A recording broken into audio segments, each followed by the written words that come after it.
Hi there, Bones here. Strange first week of baseball, wasn't it? I mean, we got Baltimore sitting on top of the American League East. We've got the Red Sox, who are supposed to be World Series favorites, as well as the Tampa Bay Rays, who are supposed to be in the divisional hunt, both completely winless. On second thought, I guess it was just a weird week in the AL East. Everything else was kind of normal, but no less interesting for being normal. Actually, this week, though, on the BSN baseball broadcast, we will be looking at the coming weekend's series to watch for in the next few days, as well as a look at the teams sitting atop their respective divisions or at the bottom of the divisions and who's likely to continue their winning ways, as well as who's due for a, well, break from all the losing. Let's get started with...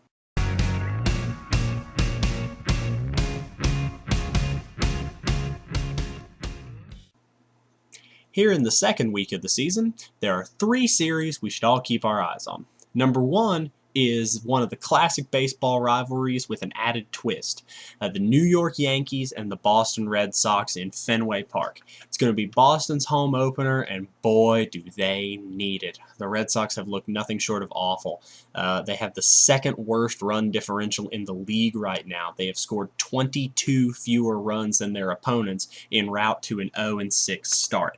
They've got to get the ball rolling, and there's no better place to do it than at home against their hated rivals. Elsewhere in the American League East, you have the surprise starting team, the Baltimore Orioles, playing up against the Texas Rangers. Texas is still undefeated. Baltimore is sitting atop their division unexpectedly. No one expects Baltimore to keep up this hot start. But if they can take a few games from Texas, maybe see if this hot start isn't a complete illusion, continue playing well throughout the remainder of April and on into May, you take baby steps, and the next thing you know, you're in the playoffs for the first time in a long time. The last series I'm going to have my eye on this week will be, admittedly, a bit of home cooking for yours truly, the Phillies playing the Braves. These are the two top teams in the division, at least from last year. Atlanta's dropped 3 straight against Milwaukee. They need to turn things around, and their home opener against their own relatively hated division rivals in Philly would be a really good way to do it. Philadelphia's sitting on top of the division right now, exactly where everyone expected they would be, and Atlanta, if they're going to knock them off, needs to get started early. Again, small sample size, just the second week of a 162 game season, but you can never start to chip away at division opponents too early.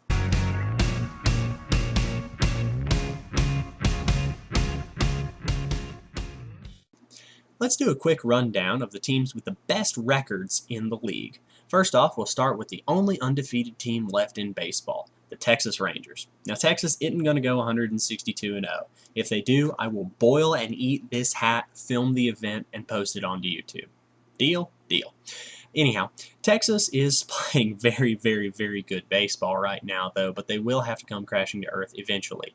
I'm thinking the time for that's going to be this weekend. They're playing a Baltimore Orioles team, as you know if you watched the previous segment, who's playing really good baseball right now, and so they'll probably drop 1, pick up 2 against the Orioles. So Baltimore will give Texas their first taste of defeat this season. Moving on to the National League, since there isn't a dominant team in the AL Central, look for that to continue. The Phillies will be visiting last year's wild card team, the Atlanta Braves.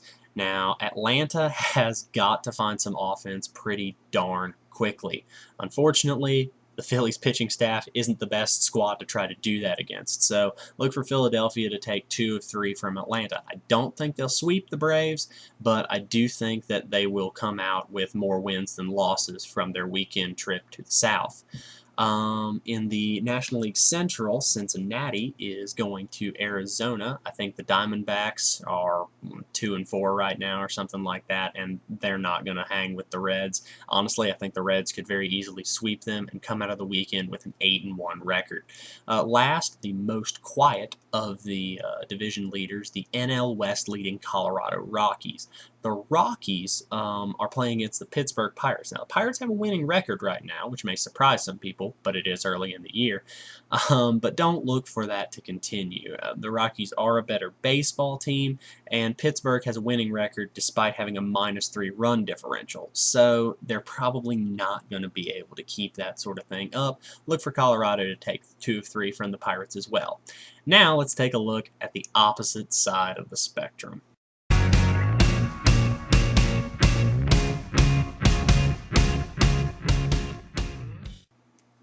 Now we're going to take a gander at teams that desperately, desperately need to improve. We'll start out with probably the most surprising over team in the league, the Boston Red Sox. Picked by almost everyone to either win the World Series, the AL pennant, or at the very least the American League East. They're now at the bottom of their division with the second worst run differential in all of baseball. That is not a good way to start the season. Now, they are playing at home, which is good because Fenway Park is small, and this is a team that needs offense badly. Playing against the Yankees, a team they hate and a team they know, but I wouldn't look for Boston to take more than 2 games. They're not going to get swept. I cannot see that happening, but I don't think they're going to win all 3 games against the Yankees, not the way Boston's playing right now. Tampa Bay has a much more realistic shot. Tampa Bay could come out of this weekend series 3-6 because the White Sox currently are playing above what they should be. The Rays are playing below, and I think those 2 teams will meet in the middle. The bad news for the Rays is they have to hold it together until Evan Longoria can come back, because right now they are sorely lacking the offense that Mr. Longoria can provide. Moving to the other division now. Other league, excuse me. The Washington Nationals have never been very good, but currently they're sitting there with a whopping 1 victory. The Nats will be playing against the Mets. The Mets aren't great. They're not world beaters, but at the very least, they're not, 1-5. Look for the Mets to take 2 out of 3 from the Nats. The Nats are gonna struggle. They're gonna be mired down. They just don't have the team. They don't have the pitching, and they really don't have the offense to compete with even the lesser foes in the National League East. Last but not least, the Houston Astros. Houston is projected to have the worst record in the league this year by the website Baseball Prospectus, and they're playing against the Florida Marlins. Florida, like the Mets, not world beaters in the National League East, but they will almost certainly take out the Houston Astros. Houston's probably going to get swept because they're not that good. If you have any comments, complaints, questions, or concerns, or if you watch this video and I'm completely wrong about all those picks, please feel free to either put the comments in the section below or fire us off an email at bittersportsnetwork@gmail.com. Hope y'all have a great day, and let's enjoy some baseball this weekend. Take care. Ride, Captain, ride upon your mystery ship. Be amazed at the friends you have here on your trip. My theory on Baltimore's improvement? I think they got a very, very tiny, just almost minuscule, almost unnoticeable, but very important boost in funding. I have no idea. Sorry, got to stretch. I have no idea where that extra little bit of funding would have come from, and I don't have that much science to back up my theory, but I think that little boost in funding, maybe just a couple bucks, probably put them over the top. I'm just saying. That's my guess.